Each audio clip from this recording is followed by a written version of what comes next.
Mike?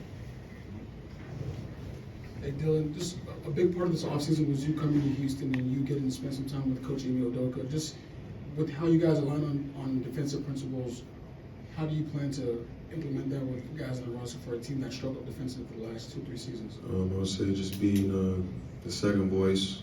You always need, a second voice after the first voice, commands it. And then, me, I'm going to do it. I'm going to do everything I can on the defensive end. It's guarding the best player, diving on loose balls, getting physical with another player or whatever. About all that. Adam? You played against the Rockets a bunch over the last few years. What did you make of them from afar, and what have you learned about this group since you signed? I love the group. A lot of young talent that knows how to score the basketball and is almost relentless trying to score the basketball at like all levels with Alfie and Jalen and Jabari really doing a lot of the scoring. But they didn't know how to finish games. They were in a lot of the games battling with whoever, Denver, LA, Clippers, it doesn't matter. They played hard, but find a way to, play harder on the defensive end because that's how you win games. It's on the defensive end, being a top 5 defensive team in the NBA. Christy? What expectations do you have for a team like this that's looking to kind of return to contention after several tough years? When with you've been winning. So when you come into a situation like this, what are you expecting?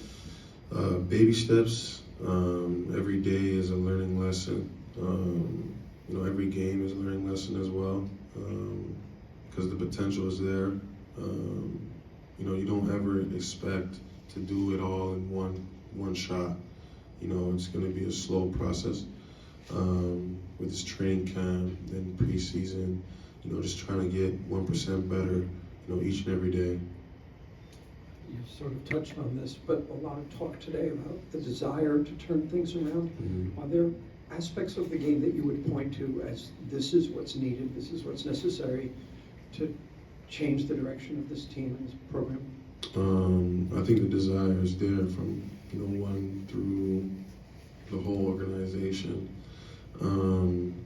But like I said, it's going to take, little baby steps here and there, and starts on that defensive end. We got a lot of, special talents that can score the basketball, find ways to get teammates involved, but it's all going to, depend on that defense and rebounding. Do you think with the way that you play the game, with the passion in which you play it, that the media misrepresents you sometimes? And if so, what are we missing as far as that is concerned? I'm just a competitor. I love to compete at a high level, and I just feel like a lot of guys just want to just play in their bubble, and then when the heat gets turned up, they start feeling away. And then with the media, I'm not saying it's y'all, but you guys love to do the clickbaits and all that stuff, which is cool. It's good for the fans and all that. But sometimes, like you said, it misconstrues a person. So I just love to compete at all costs. I do everything to either get into a player's head or make them tired. And I've been pretty good at it. I've been working that trade for a while. Ben? You had a really strong World Cup run for Team Canada. Was there anything you learned about yourself through that experience, and what are some of the things that perhaps you can take out of that run to be ready for this training camp and the start of the regular season later this month? Just going through my routine, the same routine I was doing when I was over there. That coaching staff, believed in me just as much as our coaching staff believes in me here. And then having that same confidence, each and every day to be the greatest player and person that I can be. Jackson? Hey Dylan, welcome to Houston. How would you best describe your leadership style, and what have kind of the conversations been like with the coaching staff so far, and kind of their expectations for you as one of the veteran leaders for this team? I'm real vocal, as you probably guys know. I'm real sometimes, like I try to tell the players, which I'm going to tell them when I get to training camp, that don't take my words, like the delivery of them, just take it. Actually, how do you say it?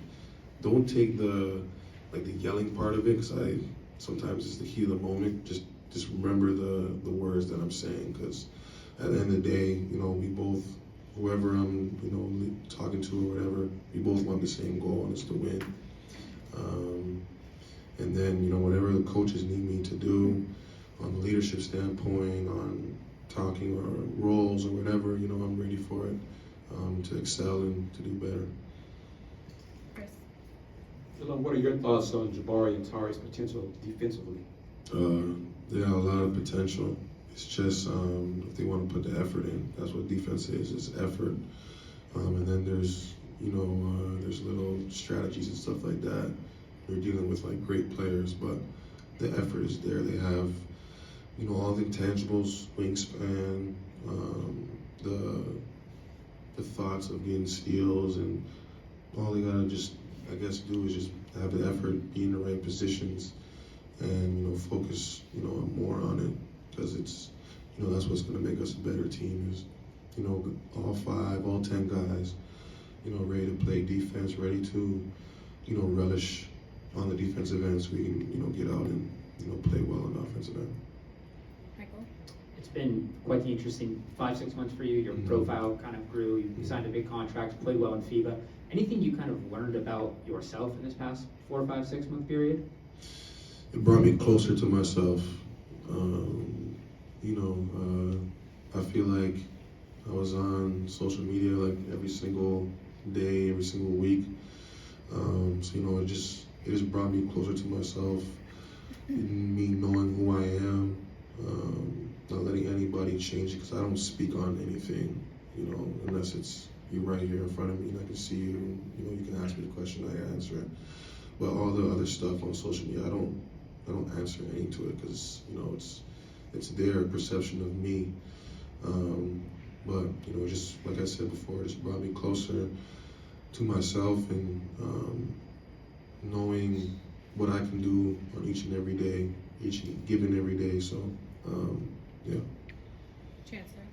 Dillon, you've always been a guy who's played with a chip on his shoulder, dating back to your days in Oregon. How much bigger is that chip now that you're with a different organization, and particularly with the way that things did in Memphis? Big chip. That's one of the games that's circled on my list, and we get to get them 4 times, so that's amazing.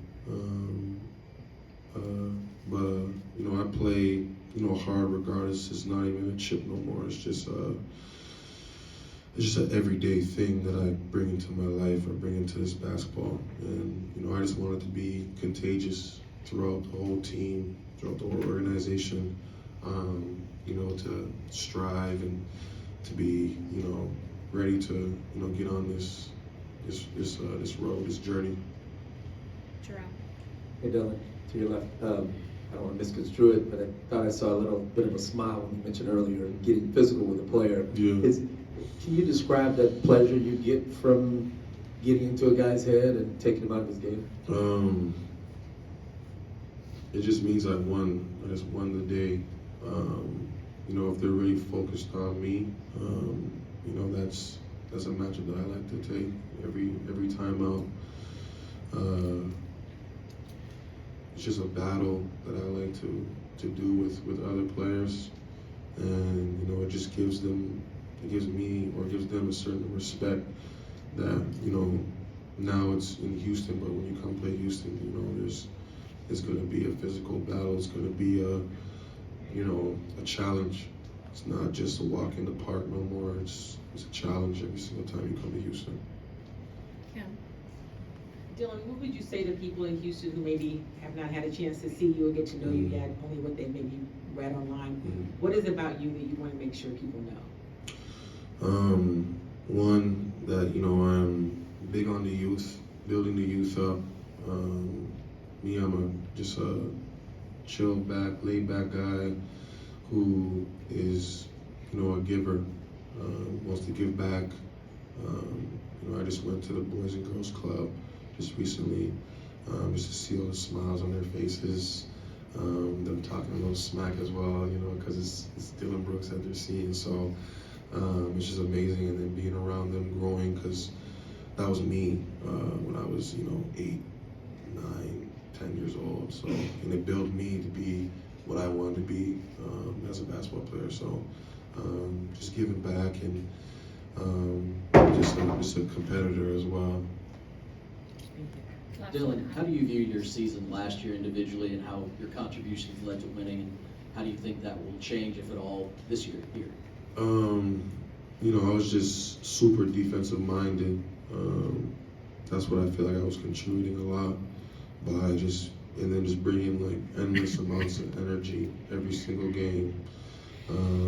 For me, it's not a long season. For me, like every game is like a championship game. Like I just get so revved up for it. I just get into this persona, which, you know, you guys call the villain.